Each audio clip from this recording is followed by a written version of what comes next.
Hello friend, स्वागत है आपका एनक्यू स्टडी यूट्यूब चैनल पर। हम लोग जो है लेकर के आए हैं बीएसएससी इंटर लेवल्स के लिए यह जीएस क्लास है, जिसमें सामान्य अध्ययन से यानी जीके जीएस से आज हम लोग भारत की स्थिति एवं विस्तार के बारे में महत्वपूर्ण से देखेंगे। यह एक नोट्स बेहतरीन आपका तैयार हो जाएगा, इसलिए आप लोग से यह हम रिक्वेस्ट करेंगे कि आप एक कॉपी कलम लेकर के बैठिए और इस पॉइंट्स को निकालिए, क्योंकि यह पॉइंट्स जो है हमने एससीईआरटी और एनसीईआरटी की पुस्तक से तैयार किया है। अतः आप इसका नोट्स बना लीजिए ताकि आप जो है एग्जाम जब करीब आए तो रिवीजन में फटाफट कंप्लीट कर सकते हैं। हमारे जो पढ़ना है कि आज भारत का भूगोल, तो एक तरफ आपको जो है दाहिने तरफ भारत का मैप नज़र आ रहा होगा। अगर भारत का मैप नज़र आ रहा है इसे ध्यान से देखिए। भारत की स्थिति के बारे में जो यह मैप है, यह भारत की अगर स्थिति की बात करें हम लोग तो भारत जो है यह दुनिया का 7वां बड़ा देश है क्षेत्रफल की दृष्टि से, यानी भारत से बड़े 6 देश हैं। क्षेत्रफल की दृष्टि से भारत 7वां नंबर पर है। और जो ये इसकी दृष्टि से भारत की स्थिति है वह अब तो पहले नंबर पर आ चुकी है, लेकिन अभी जब भारत की जनगणना का रिपोर्ट आएगा तो फिर हम लोग देखेंगे आगे। जो अगले सब इसमें जो है भारत का जो उत्तरी गोलार्ध में स्थित है। अगर हम लोग गोलार्ध को देखें तो भारत पृथ्वी के उत्तरी गोलार्ध में स्थित है, यानी 0 डिग्री अक्षांश से भारत की स्थिति ऊपर में है। तो उत्तरी गोलार्ध में भारत की स्थिति है। उत्तरी गोलार्ध में स्थिति होने के कारण जो है भारत का जो दक्षिणतम अक्षांश शुरू होता है वह 8 डिग्री 4 मिनट से, और ऊपर में जो ये दक्षिणतम अक्षांश 8 डिग्री 4 मिनट उत्तर से लेकर के ऊपर 37 डिग्री 6 मिनट तक जाता है। ये उत्तरी अक्षांश है भारत का जो अक्षांश है। और लेकिन चूंकि यह स्थल भूमि का अक्षांश है, अगर हम लोग इसको सुदूर भारत का जो दक्षिण बिंदु देखें तो वह बंगाल की खाड़ी में स्थित जो है ये इंदिरा पॉइंट जो है, जो कि 6 डिग्री 4 मिनट है। बंगाल में स्थित Indira point 6 degree 4 minute Bharat का सबसे उत्तरी अक्षांश के रूप में जाना जाता है। ध्यान रखिएगा, जो भारत के अक्षांशीय विस्तार है वो कितना है, 8 डिग्री 4 मिनट उत्तर से 37 डिग्री 6 मिनट उत्तर है। लेकिन चूंकि अगर ये जो है स्थल भूमि से यानी अक्षांशीय विस्तार जो 8 डिग्री 4 मिनट है यह कन्याकुमारी में है, जो कि तमिलनाडु राज्य की जो केप कैमोरिन है, इस यह वाला जो पॉइंट बन रहा है यहाँ है। और हम लोग का जो 6 डिग्री 4 मिनट है वह बंगाल की खाड़ी में, इधर यह जो बंगाल की खाड़ी है इस साइड में 6 डिग्री 4 मिनट पर, यानी 8 डिग्री 4 मिनट से और नीचे जो है भारत का दक्षिणतम बिंदु है। और उसको हम लोग किस नाम से जानते हैं, उसको जानते हैं इंदिरा पॉइंट के नाम से। और ये जो 8 डिग्री 4 मिनट वाला बिंदु है इसको किस नाम से जानते हैं, तो इसको जानते हैं हम लोग कन्याकुमारी के नाम से। आगे देखिए भारत की जो, अब हम लोग देखते हैं मैप के हिसाब से भारत की जो लंबाई है उत्तर से दक्षिण, यानी यहाँ कश्मीर से लेकर के कन्याकुमारी तक, यह लंबाई कितनी है 3214 किलोमीटर। याद रखिएगा भारत की लंबाई कितनी है उत्तर से दक्षिण 3214 किलोमीटर। और पूरब से पश्चिम जो भारत की लंबाई है यह कितना है, तो यह है 2933 किलोमीटर, यानी अरुणाचल प्रदेश से लेकर के और गुजरात तक की जो लंबाई है भारत की वह जिसे चौड़ाई के रूप में जानेंगे, यह 2933 किलोमीटर है। भारत जो है वह भारत को 2 हिस्सों में अगर हम लोग डिवाइड करें तो एक हिस्सों में क्या है कि इस मैप के अकॉर्डिंगली इधर का जो हिस्सा बन रहा है नीचे का, यह प्रायद्वीपीय भारत की स्थिति बन रही है। कहाँ से, गुजरात, महाराष्ट्र, फिर महाराष्ट्र के नीचे जो है कर्नाटक, केरल, तमिलनाडु, गोवा भी, और फिर इधर आंध्र प्रदेश, उड़ीसा, पश्चिम बंगाल। तो इधर 3 ओर से समुंदर घिरा है, इधर पश्चिम में अरब सागर है, बंगाल की खाड़ी है, और ये इधर हिंद महासागर है। तो इस हिसाब से और ऊपर में जो भारत की सीमा लगती है तो एक तरफ पाकिस्तान से पश्चिम में, फिर इधर ऊपर में अफगानिस्तान से, फिर चीन से, फिर नेपाल से, भूटान से, फिर बर्मा से और बांग्लादेश से। तो स्थलीय सीमा भी लगती है और भारत की जलीय सीमा भी अलग अलग देशों से लगती है। जैसे इधर श्रीलंका है, फिर मालदीव है, इन सब देशों से जलीय सीमा भी भारत की लगती है। तो भारत की लंबाई 3214, चौड़ाई 2933। स्थलीय सीमा जो है यहाँ समझिए कि पाकिस्तान से शुरू होकर के पूरा चीन, बांग्लादेश, जितने भी देशों से स्थलीय सीमा लगती है उसकी लंबाई कितनी है, तो 15,200 किलोमीटर है। और भारत की जो समुद्री सीमा लगती है उसकी लंबाई कितनी है, तो समुद्री सीमा की लंबाई जो है यह 7517 किलोमीटर है। कितनी है, 7517। तो ये जो स्थलीय सीमा की लंबाई है यह 15,200 किलोमीटर है, तथा भारत का जो समुद्री तट से समुद्री लंबाई है वो कितना है, तो वो है 7517 किलोमीटर के आसपास, लगभग में 16.6 आता है, जिसको हम लोग लगभग में 7517 किलोमीटर के नाम से जानते हैं। यह भारत के बारे में बेसिक सामान्य जानकारियां हैं। आप जो है एक नोट्स बनाइए, ताकि आप जब इससे तैयारी करेंगे तो आपके लिए यह एग्ज़ाम बिल्कुल आसान हो जाएगा, और इससे रिलेटेड हम सभी टॉपिक्स कवर करेंगे, कोई भी टॉपिक्स छूटेगा नहीं। अब हम लोग बात करेंगे भारत के कुल क्षेत्रफल का। तो भारत क्षेत्रफल की दृष्टि से 7वां बड़ा राज्य है देश, पूरे विश्व में जो है 6 बड़े देश क्षेत्रफल की दृष्टि से भारत से अधिक है। तो भारत की जो क्षेत्रफल है वो 32,87,263 वर्ग किलोमीटर है। और भारत के कौन सा देश किस ओर स्थित है, तो स्थलीय सीमा से जो उत्तर पश्चिम में देश है, इधर पाकिस्तान है, देख सकते हैं आप मैप में।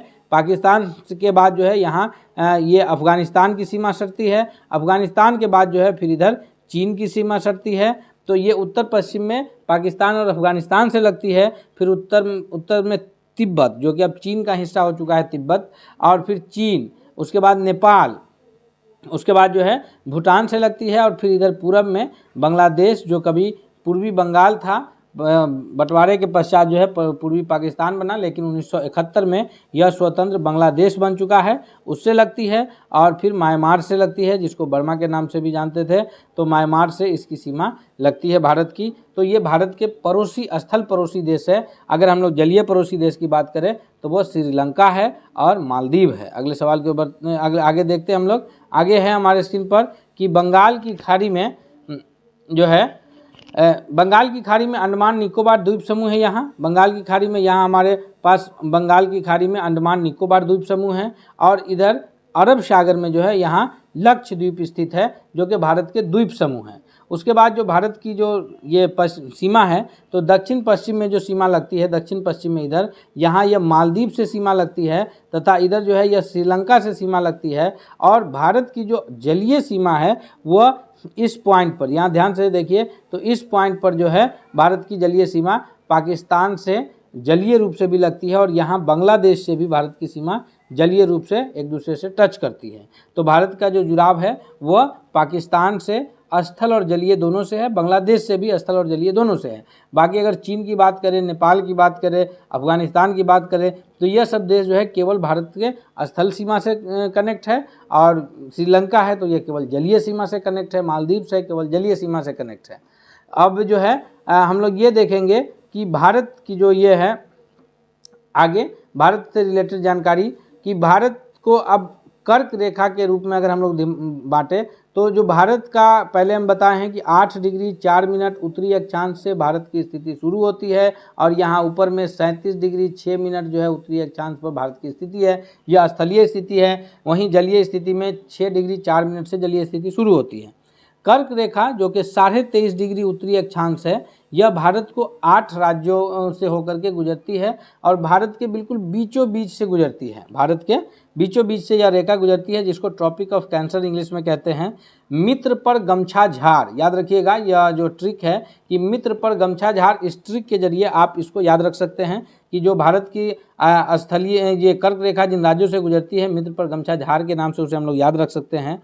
यह कौन कौन से राज्य हैं जहाँ से गुजरती है, तो सबसे पहले पश्चिम में गुजरात, फिर उसके बाद जो है उसके पूरब में राजस्थान, फिर उसके पूरब में मध्य प्रदेश, फिर उसके पूरब में छत्तीसगढ़, फिर झारखंड, पश्चिम बंगाल, त्रिपुरा, और अंत में जो सबसे पूर्वी राज्य के रूप में जाना जाएगा वह मिजोरम के नाम से जाना जाएगा। तो ये भारत के अक्षांशीय विस्तार है और बीच से होकर के गुजरने वाली कर्क रेखा है। अब हम लोग देखेंगे कि जो मकर रेखा है, मकर रेखा कह रहे हैं, जो देशांतर रेखा है, जो भारत का 68 डिग्री 7 मिनट से जो यह देशांतर शुरू होता है, भारत की जो स्थिति है पूर्वी गोलार्ध में, तो 68 डिग्री 7 मिनट पूर्वी देशांतर से लेकर के 97 डिग्री 25 मिनट पूर्वी देशांतर के बीच भारत की स्थिति है। तो इस स्थिति के बीच में, और जब हम लोग अक्षांश देशांतर पढ़ते हैं उसमें हम लोग ये जान रहे हैं कि प्रत्येक 1 डिग्री देशांतर पार करने में जो है पृथ्वी को 4 मिनट का समय लगता है। और भारत के केस में अगर देखा जाए तो मोटा मोटी जो है कितना डिग्री देशांतर का अंतर है, तो यहाँ जो है यह 30 डिग्री देशांतर का लगभग में अंतर है। लगभग की बात कर रहे हैं, ये 97 डिग्री है और यहाँ 68 डिग्री है, तो ये 30 डिग्री देशांतर का अंतर है। और इस हिसाब से अगर देखें तो 4 मिनट के हिसाब से 120 मिनट का समय का अंतराल हो जाएगा। कहाँ? अरुणाचल प्रदेश जो कि सबसे पूर्वी छोर है और गुजरात के बीच जो कि भारत का सबसे पश्चिमी छोर है। तो इन दोनों के बीच जो है वो 2 घंटे का समय का डिफरेंस हो जाएगा। तो इस समय के डिफरेंस को ये करने के लिए भारत अपना एक स्टैंडर्ड टाइम जो है मेरिडियन के हिसाब से फिक्स किया है। भारत का जो स्टैंडर्ड टाइम है मेरिडियन के हिसाब से वो क्या है? तो भारत का स्टैंडर्ड टाइम है 82.5 डिग्री पूर्वी देशांतर। कितना है?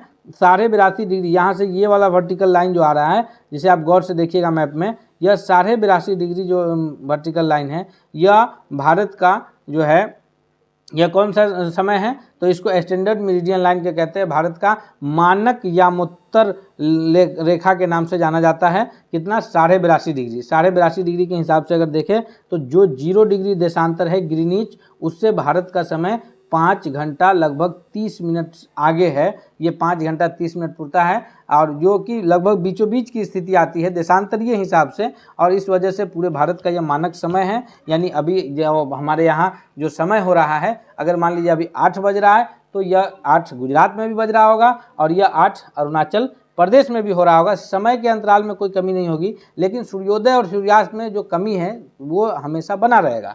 2 घंटा पहले सूर्योदय और 2 घंटा बाद सूर्यास्त जो है, यह स्थिति हमेशा सदैव बना रहेगा, यह स्थिति बनी रहेगी। आगे है कि जो ये मानक देशांतर रेखा है 82.5 डिग्री पूर्वी देशांतर, यह भारत के कहाँ से गुजरता है? तो यह इलाहाबाद के मिर्ज़ापुर नैनी से होकर के गुजरता है और इसको इलाहाबाद को शून्य मील केंद्र भी कहा जाता है। किसी भी देश का मानक का जो चुनाव है वो 7.5 डिग्री देशांतर के गुणांक के साथ जो है देश के मध्य गुजरने वाले शर्त पर किया जाता है। इस हिसाब से भारत का 82.5 डिग्री जो है मानक देशांतर रेखा है और उससे हम लोग समय का निर्धारण करते हैं।